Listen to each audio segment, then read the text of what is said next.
something like what we did. We had a story that had over about a year's build into it finally pay off, and the crowd got to finally see someone dethrone such a formidable and imposing champion like Caveman Ugg was. Um, and I just got to think, just a lot of the pieces just managed to fall into place without us really needing to put them there. So I just got to say, very lucky for myself to be in that position, and very lucky to have the support of the crowd and the fans, which definitely added something I can't describe to the environment, to the atmosphere that was there that night. Yeah, and one thing that I really liked was the story that you told, you know what I mean, from the show before at the Factory Theatre when the match was announced, you know, you falling to, like, pretty much falling to your knees, like, thank fuck, like, this time has finally come, like, I've waited 12 months for this opportunity.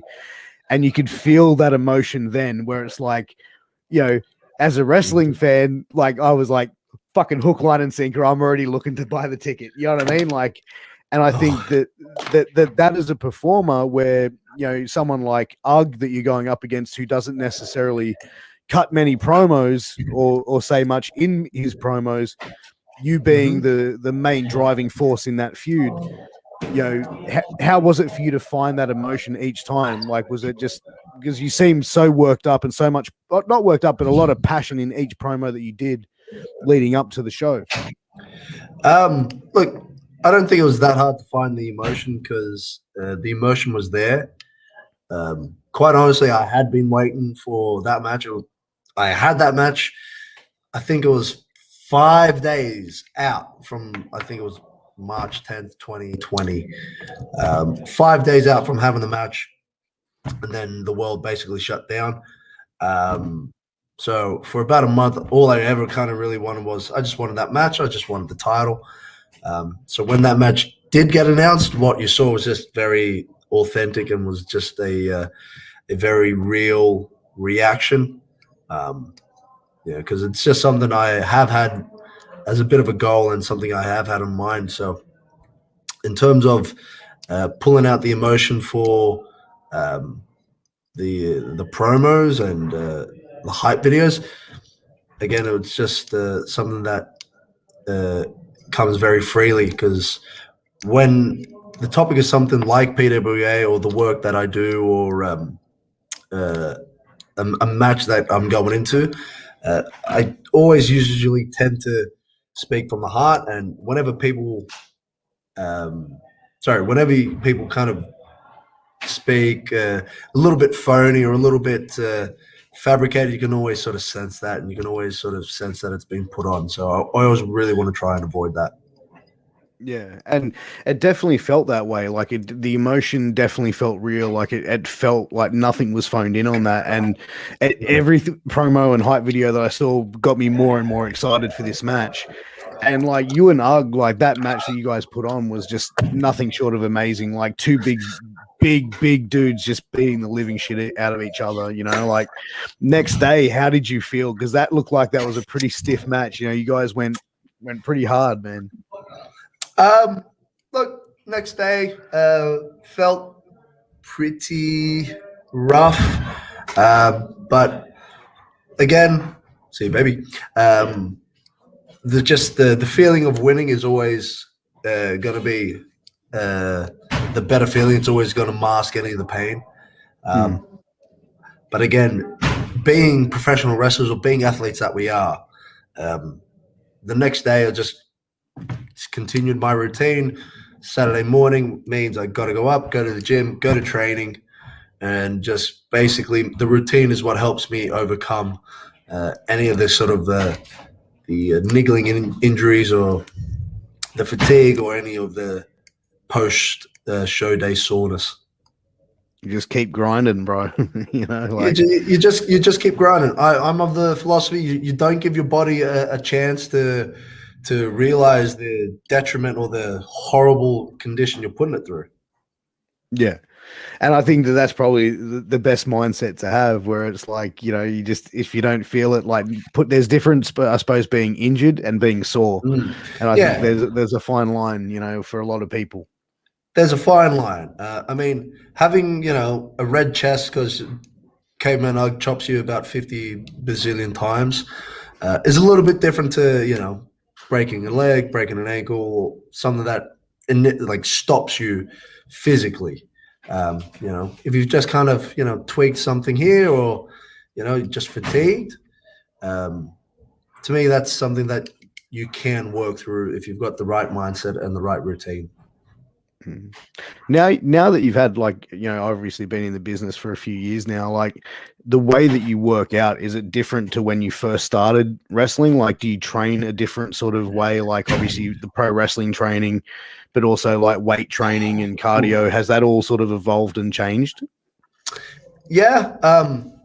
When I first started out, I just thought it was just kind of, you know, bodybuilder sort of look. So I try to get in the gym and try and lift as much weight as possible.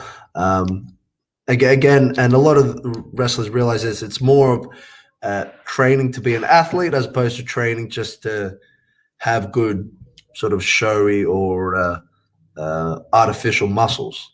So my training has evolved to a little bit more of a plyometric, a little bit more of an explosive sort of focused workout. Every now and then I do throw in strength-based workout regimes. So I've incorporated some strongman training into that as well. I've also adapted and tried to really make it a goal to improve my mobility and just see the physio a little bit more to help me on that side, to help me on my recovery. But in that saying as well, there is that, you know, feeling that you always get when you go in and you lift heavy or you smash out a good gym session. That always gives you a good sort of boost. So I do about that one about once a week as well. Yeah, nice. So like, you have to have obviously a good balance of type of training to do what you guys do, man. Like pro wrestling wise, like the cardio level. And I think, like, a lot of people, and, you know, I've got a background in boxing and MMA, and you'd see it all the time. Like, people would come in, you know, never boxed or done any of that sort of training before, and it's like, oh yeah, and they don't get it, and after 4 punches they're just blown up. You know, it's, I can imagine it's like that with a lot of newer type of people coming in and trying with pro wrestling, that you'd see that maybe you hadn't thought about the cardio aspect and the fitness aspect of pro wrestling that goes into it. Oh, brother, we get all kinds of athletes or people with different sort of athletic backgrounds into the academy. And for example, we get a lot of just track runners or athletes come in thinking that because their sort of cardio is high, just doing track or just doing field, that's just going to easily translate into cardio here at wrestling. And they die so quickly, and they just die in the ass because they don't realize that although there is a high level of cardio, it's also preservation and muscular endurance as well. And again, a lot of just calisthenics. So there's a few different parts at play that make up a good, well-rounded cardio machine for pro wrestling. And it's really weird. The only way to improve your cardio for pro wrestling is by doing pro wrestling. There's nothing really kind of like it. You can't just jump on a treadmill for about 20 minutes and expect that translates to a 20-minute match. Just doesn't work that way.